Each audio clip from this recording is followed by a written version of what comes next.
Hi, everyone. We'll just wait maybe 5 minutes and then see how many people filter in.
All right, maybe we can start. It seems like it's not going to be a super popular class.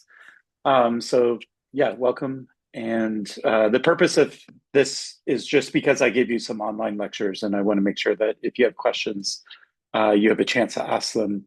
Also, happy to answer questions about any of the other course content or your projects or the exam or anything like that. So I'll just open the floor. You can unmute yourself, or if you don't have a microphone, you can just type it into chat and I'll answer them. And if no one has any questions, then it will go very fast.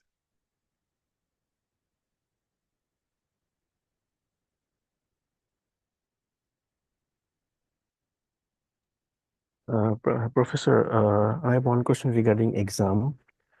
Yep, I saw the sample question that you have uploaded.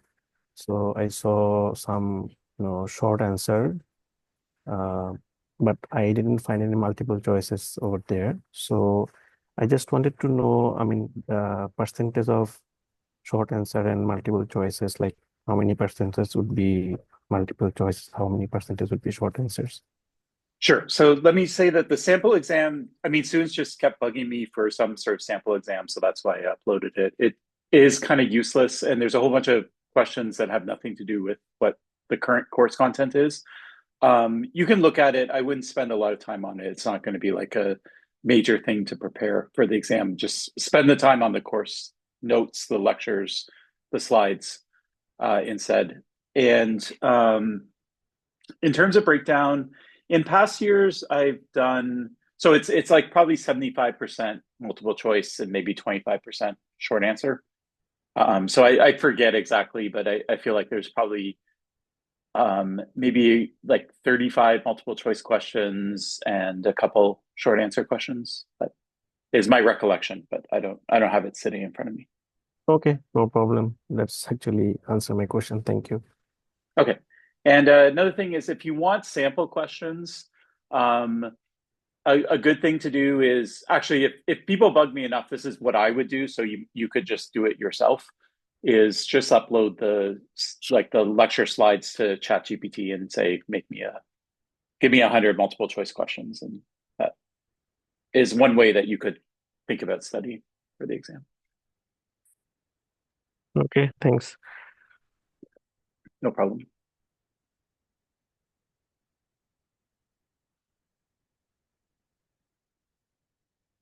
Okay, are there other questions? Again, just unmute yourself or you can write it in chat.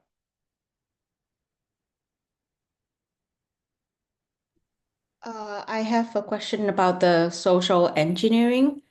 So, in the video, you said that social engineering is trying to gain access to something, and like something is controlled by a person, kind of. Yeah, so there's two like kind of end goals. So one of them is what you say, which is to get access. Mhm. The other is persuasion. So you're trying to persuade someone to do something for you. Usually persuasion, ultimately you want access to something in the end, but they're slightly different. So the way that I might persuade you to do something or the way that I might try and get information off of you could be slightly different. But in the end, it becomes social engineering, yeah, when there's a human that's somewhere between you and what you want. Ah, okay. So it matters is the other end, not me, not like the attacker end. Yeah, Because I, exactly. Yeah. Yeah, that's right. Yeah, so it's an attack. It's a attack on a human. oh, Um, okay. yeah. So if Mm, there's an attack done by a human, that might not be a social engineering attack. Like most hacks, there's a human behind the keyboard, you know, doing stuff. yeah. But yeah. So it's an attack on a human as opposed to. Okay, okay. Thank you. You're welcome. And then just yeah, the human will the reason that you go through the human is because they can get you closer to what you want. So sometimes a lot of social engineering attacks, the social engineering is a component of the attack. It's not necessarily the complete attack. So the RSA one's a good example where it started with a phishing email, but then a spear phishing because it was very targeted. But then it ended up with you still have to do a technical attack to move from the HR person's computer and infiltrate the backend servers.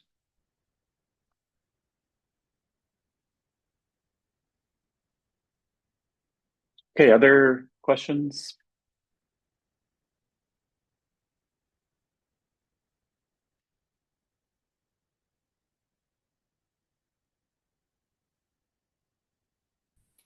I have a question regarding the final project. Yep. Before the submission, can I send you the final draft for like an insights or anything? Yeah, I'll look at it for 2 minutes. I can't read it top to bottom, Okay. but whatever I can see in 2 minutes of looking through, Okay. I can give you feedback on. But yeah, Okay. Okay. Okay. Thank you. no worries.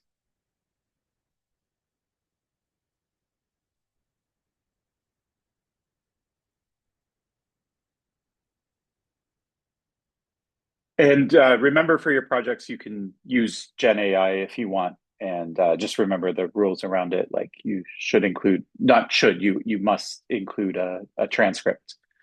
And but other than that, you're free to use it in any way you want.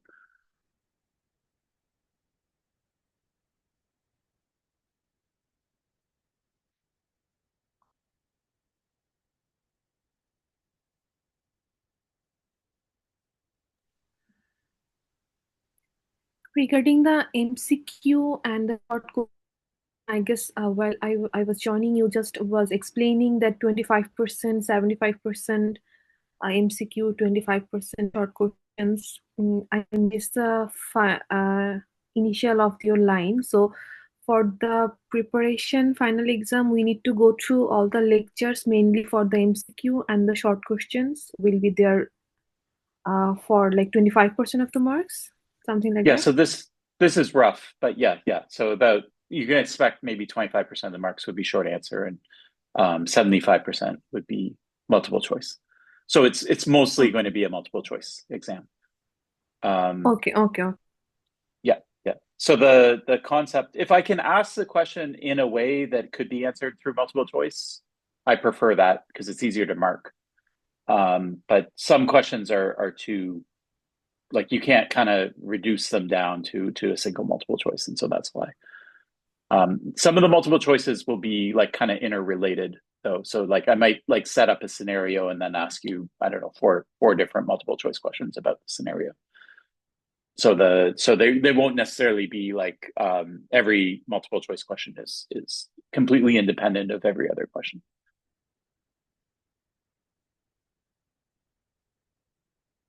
But it will be a lot of like sort of scenario based questions, like this happened or this person wants to do this or that type of stuff, and then asking you to apply the concepts from the course. So the best way to study is to just really, go through the slides and make sure that you understand everything. And if there's stuff that you don't, you kind of understand, like, and again, it's not about like memorizing. So like, say there's, I don't know, like some, I don't know, there's the revocation process or whatever, and you're like, okay, I remember what the slide looks like. Like, you go and you talk to this person, and then you get the certificate, and then you go here to check and things like that. But like, you need to like understand it, like, be able to explain it to someone else how it works. That's the best way to be prepared.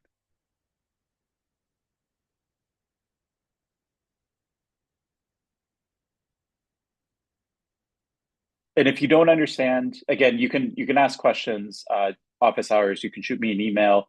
And again, like Gen AI is really your friend. Like you can ask it to explain it. And yeah, there's nothing in the course that's like weird or obscure or something like that. Like everything in the course is pretty, there's lots of material out there on the web for all of it.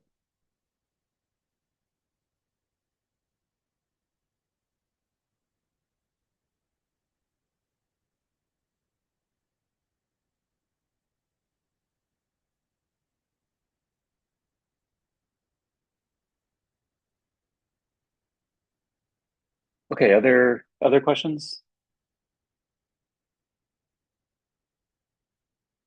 Nothing from my side. Okay, great. All right, going once, twice, sold.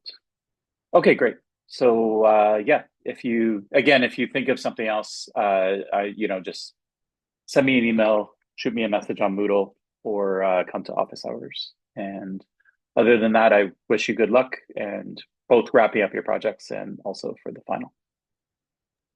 Thanks, Okay. Professor. Thank you. Thank you, Prof.